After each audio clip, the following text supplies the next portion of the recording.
Καταρχάς να ξεκινήσω να σε ευχαριστήσω που μας έχετε καλέσει εδώ πέρα. Ήταν μεγάλη τιμή για το blog Super Mom Rocks να έρθει σε αυτό το ταξίδι. Μαζί μας είναι ο Γιάννης Χατζόπουλος, είναι ο Διευθυντής Επιστημονικής επικοινωνίας, ναι, των Pampers. των Pampers παγκοσμίως. Παγκοσμίως. Γιάννη, μου επιτρέπεις έτσι. Τι ακριβώς κάνετε εδώ? Γιατί εγώ είδα, αλλά θέλω πάρα πολύ να το ακούσουν και οι φίλες μας. Εδώ βρισκόμαστε στο κέντρο παγκόσμιας έρευνας των Pampers. Εδώ καινοτομούμε καινούργια προϊόντα. Εδώ έχουμε πάνω από 350 επιστήμονες, ερευνητές, οι οποίοι ασχολούνται μόνο και μόνο με την έρευνα καινούριων προϊόντων. Επίσης, αυτά που είδες σήμερα το πρωί, κάθε εβδομάδα μας επισκέπτονται πάνω από 1.200 μανάδες με τα μωράκια τους, με τα περάκια τους.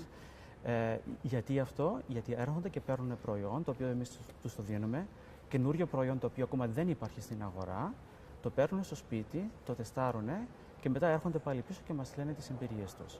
Μόνο έτσι μπορούμε εμείς να καταλάβουμε πώς μπορούμε να βελτιώσουμε το προϊόν.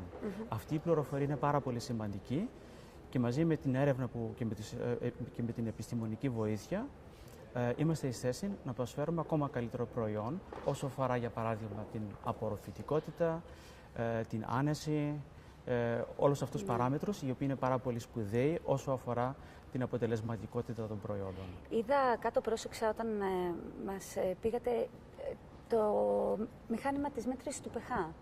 Είδαμε τα παιδάκια. Για ποιο λόγο γίνονται αυτές οι εξετάσεις και είναι απαραίτητα όλο αυτό, δηλαδή και η εμπλοκή των παιδιών που έρχονται εδώ πέρα καθημερινά και περνάνε τη μέρα τους εδώ για να δείτε? Ναι. Το χειρότερο που μπορεί να συμβεί σε ένα δέρμα είναι η υγρασία.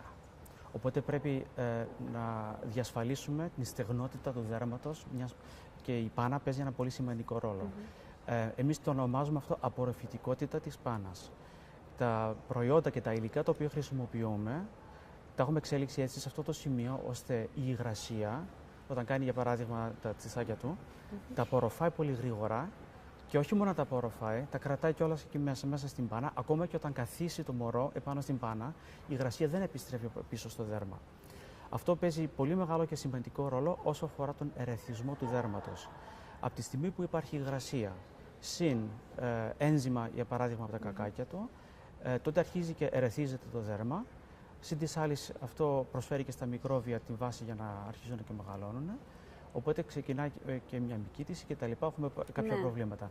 Η πάνα παίζει ένα σημαντικό ρόλο πάνω σε αυτό το θέμα, γιατί φεύγοντας αυτή την υγρασία, το δέρμα μένει υγιέστατο και ξηρό. Ωραία. Να σε ρωτήσω κάτι. Είπες ότι έχετε πάρα πολύ κοντά σας τα παιδιά. Ναι. Τα χρησιμοποιείτε πολύ στην έρευνα. Για ποιο λόγο γίνεται αυτό? Αυτό το κάνουμε επειδή μόνο έτσι μπορούμε να διαπιστώσουμε αν το προϊόν το οποίο έχουμε καινοτομήσει όντως ανταποκρίνεται στις ανάγκες των μαμάδων και των μωρών.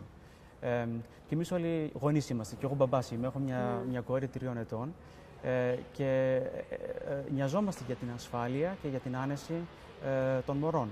Και μπορούμε μόνο να το διασφαλίσουμε αυτό βάζοντας τον καταναλωτή στο επίκεντρο της έρευνας. Τα ίδια τα μωρά δεν μας μπορούν να μας πούνε την γνώμη τους, γι' αυτό χρειαζόμαστε τη γνώμη των μαμάδων. Παρακολουθείτε όμως και τη συμπεριφορά τους, δηλαδή το αν νιώθουν άνετα φορώντας την μπάνα.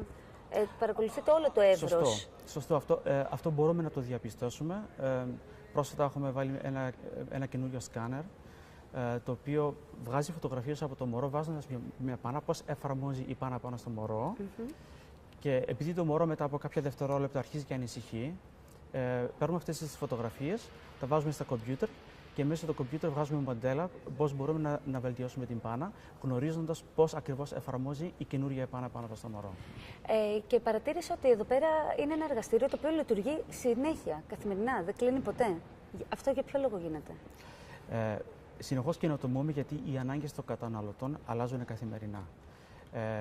Αν δεις τις πάνες που πουλούσαμε πριν από 10 χρόνια και τις πάνες που έχουμε σήμερα στην αγορά, θα δεις μια φοβερά μεγάλη διαφορά.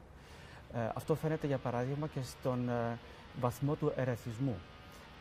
Πάνες πριν από 20 χρόνια για παράδειγμα δεν ήταν εις θέση να αποτραβήξουν τόσο πολύ υγρασία και να απορροφήσουν τόσο πολύ υγρασία όπως οι πάνες σήμερα. Και οι ανάγκες των καταναλωτών συνεχώς εξελίσσονται. Είναι όπως το iPad, για παράδειγμα, τα τηλέφωνα κτλ. Υπάρχει μια συνεχής εξέλιξη και για μας υπάρχει και αυτό το ίδιο. Και μιας και που είπες για την υγρασία. Αυτό το περιβόητο diaper rash που λέμε. Ναι, ο ερεθισμός της πάνας. Ο ερεθισμός της πάνας. Ο οποίος ερεθισμός της πάνας δεν οφείλεται στην πάνα. Όχι. Αλλά... Είναι ένας όρος ο οποίος δεν έχει καμιά σχέση με την πάνα. Μάλλον το αντίθετο είναι. Η πάνα βοηθάει για να μην ερεθίζεται το δέρμα του μωρού. Αυτός ο όρος υπάρχει μέσα στην παιδιατρική και οι δερματολόγοι το χρησιμοποιούν.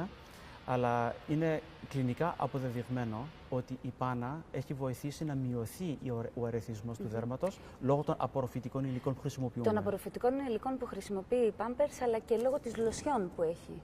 Σωστά. Η λοσιόν παίζει έναν σοβαρό σημαντικό ρόλο, γιατί η λοσιόν την χρησιμοποιούμε με ένα τέτοιο κατάλληλο τρόπο, ώστε να αφήσει ένα μικρό φιλμ επάνω στο δέρμα και αυτό προστατεύει το μωρό από την υγρασία. Και τα ένζημα. Ναι, και από τα ένζημα. Έγινε. Χίλια ευχαριστώ. Να είσαι καλά.